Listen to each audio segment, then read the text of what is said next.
Hey there, welcome to the Blue Sky Sanctuary. That's my property in the Baja in Mexico, where I've been living full-time off-grid since 2022 and sharing as much as I can with you here on the channel about what I've been learning and experiencing. And today we are talking all things water related, from the issues that I've created for myself, putting my cistern a third above ground, to where the water comes from, water conservation, issues that you can run into when you don't have a connection to city water that is sending you water every day, and also the freedom that comes with managing your own water.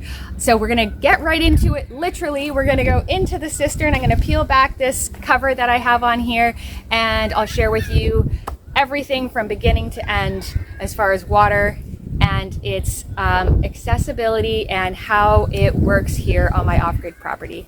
So a key component to off-grid living in Mexico anyway is water management, water conservation, and water storage.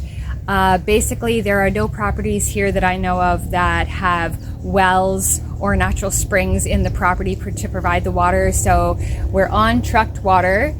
A cool thing is this water does come from a natural source, though. It's not coming from a water treatment facility or a water treatment plant. It's coming from a natural stream that comes through this town, that is coming from the rivers and the higher elevations. And I love that about this water. It's really pure and natural. And what we normally do is dump a bit of bleach into it to keep it from growing algae, but I wanted to test the limits this last time and see if I could get away with not putting anything in it. And the answer was no, I cannot get away with that. There is algae in here, and I'm about to go into the cistern and clean out the last bit of water, get it all out and let it dry before the water truck comes tomorrow. And so I won't have that algae problem again. It's not that big an issue, honestly, but it seems like the responsible thing to do to get the algae out. So I'm going to do that. And I will put a bit of bleach in this time, but not much, like a cup or two to 10,000 liters of water. And really the solution to not growing algae in here is to have a proper cover on this. But I didn't do what everybody does here, which is puts the cistern underground in the dark. I really wanted it to be above ground. I wanted to be able to see in it. I wanted to be able to go in it. And I wanted it to just be open and more useful. And it's working, it's fine. The only thing is I need the second half of it to be completely covered and sealed. I've just been using this pool cover you can see behind me, and then I put a sheet on top of that, but the sun still gets through, and that's what creates the algae. So I have since put a pump in that keeps the water moving, but the water sunk below the pump level at some point, and then the pump burnt out almost immediately. So I've got another one of those coming from Mercado Libre. It'll be here probably tomorrow, and the water truck's going to come tomorrow. And in the meantime, I'm going to get in here and clean this out and send the last of this water down to one of the, I want to call it a holding tank. Really, it's just a barrel. I have them all over the property. They capture rain, or they hold water in useful spots for me to water from. But yeah, just gonna get the rest of this water out, and I'll show you actually where it's going. There's a pipe that's going all the way underground, all the way along here. Catching a sneak peek of my new patio. I'll share more about that with you later. But it comes down. Actually, I guess that pipe connects to a hose somewhere back there. And then this hose is going into this barrel. And I've also got this one as backup if need be. But something to kind of keep in mind with living off-grid is you can completely run out of your water source. So if I left this hose running, it's super low pressure right now because there's very little water in the cistern. But if I leave this running and I forget about it and I just go out for a few hours, I'm going to come home to an empty cistern and hundreds or even thousands of liters of water wasted. So that's something that has really been active in my mind to share with you, is to say that when you're living off grid, if you're really absent-minded, you could run into a good bit of trouble. If you leave, the wrong lights on or the wrong appliance on inside the house, you could find yourself without power. Or if you leave the water running, you can find yourself without water. And neither of these things have happened to me, and I've been here off grid for 3 years. And I don't think it will happen. I think that might be something that would be a bit of an initiation. It would happen at the beginning and then you would learn your lesson and it wouldn't happen again. But it's something to keep in mind if you're a very absent-minded person.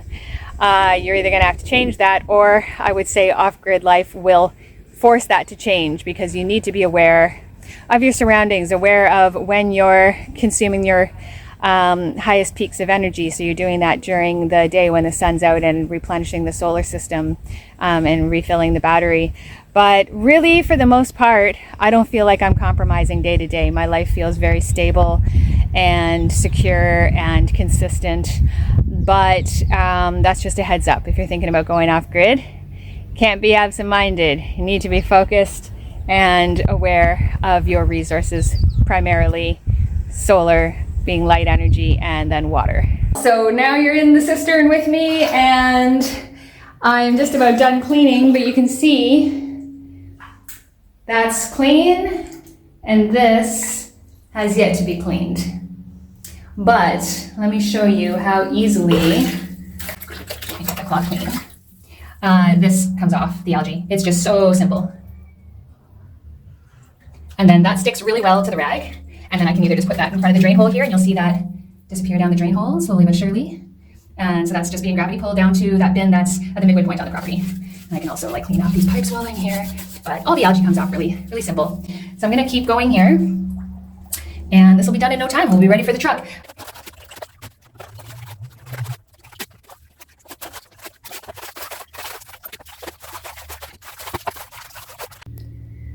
There we go. It's pretty much ready for the truck. So I'm back in the cistern and it is really dry. The floor, the walls, everything completely dry and looking really, really clean. Almost as nice as the day it was finished a few years ago. And I am ready for the truck to arrive.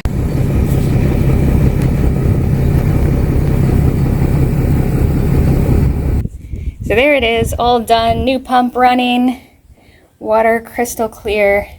I just confirmed with the driver that for sure it does come from the spring that comes from the mountains. He says he drinks it and I believe him. It's not treated, it's not coming from a plant, and I love that. So if off-grid living is something that you're thinking about doing, or if you're just curious about life in Mexico, because a lot of people are living on trucked water here. This isn't just an off-grid thing. Off-grid means you are on trucked water and you're also on solar power. You're not connected to city power. But basically, I hope this video has just given you some food for thought. And what I do want to say before I wrap it up here is that what I love about living on trucked water is that I really control my resources. So once every couple of months, I have to rely on someone to come and bring me this essential element of life, which is water. And I'm super grateful for that resource, that it's here and it's reliable. I never have to wait even more than 24 hours ever to get a water delivery. They're always here right away. But once I have that delivery, I am in control of it and I'm not waiting as many people are here, and I was on my previous property when I was connected to city water. You're waiting for the water to turn on. There is nobody in this community that has water on from the city 24/7. It is on and off all the time, and we all have our holding tanks, and so everyone's holding tanks are filling up when the water's on. But I just feel a little more in control being on trucked water. It's my preference for sure. And it's empowering to have this much of an essential resource on your property, and it's accessible whenever you need it and however you need it. So if I want to make this a pool for the day, I can make it a pool for the day and just jump into it and enjoy myself, or have a friend over, and we've done that and it's been awesome. But yeah, if you have any questions, please put them in the comments. Any feedback, any requests for future videos. It's always your interaction that keeps me inspired to keep showing up here and with fresh new ideas of what to share with you. Otherwise, I get a bit absorbed in my off-grid life and I don't even, a lot of time can pass before I get another video made if you're not asking for them. So thank you for tuning in. Take good care, and I hope to see you again soon. Hey, bye for now. So this water pump is another key component to the water management system here on the property, and it sends water to the holding tank that's on the roof And then that holding tank, called the Tinaco in Mexico, gravity feeds everything inside the house. The shower, the toilet, the kitchen sink, and all of it. If I wanted high pressure, I could leave this on and everything would be pressurized, but I have come to love the natural flow of gravity fed everything inside the house. So that's how I generally roll. But I did run into an issue this time during the making of this video. That intake that I showed you inside the cistern. I'll share one more thing with you while I'm down here. This is the intake for the water pump that connects this cistern to the house. When it's out of the water for an extended period of time and someone runs this pump repeatedly, which I did, not knowing that the water level was below the intake, it gets air into the line and then the pump doesn't work. And so when I came to show you how it all worked, it wasn't working, and I had to Google it and basically take this bolt off and pour water into there, which was super awkward. I wasn't even certain that I was doing the right thing. I am pouring the water in.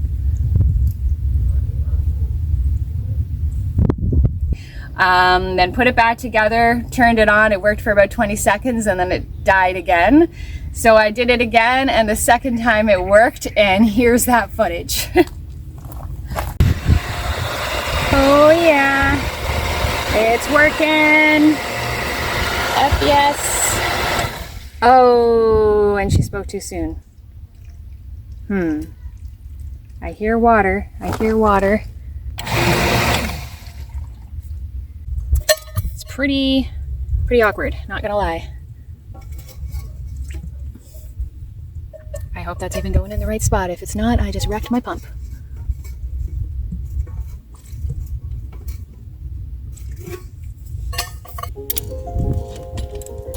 That's going back on nicely. So far, so good. Oh, I'm so excited. It took 2 tries, but it's running. Let's go up onto the rooftop and see, Molly, see that it's filling the Tinaco. Yes, I hear. Oh, fantastic, man. Oh, I'm so excited. That's the sound. Water. Yes, I fixed it on my own. That is what this is all about. Well, no, it's not all about that. It's not all about any one thing. It's a whole bunch of things, but I just fixed that problem on my own. And so while I'm up here on the rooftop, I'm gonna say hi to my solar panels, my air conditioning unit, and here's the ocean out there. So grateful right now, and just a little bit proud of myself. Oh, it's so wonderful to not need to call a service guy. Just persevere and do it myself. Done.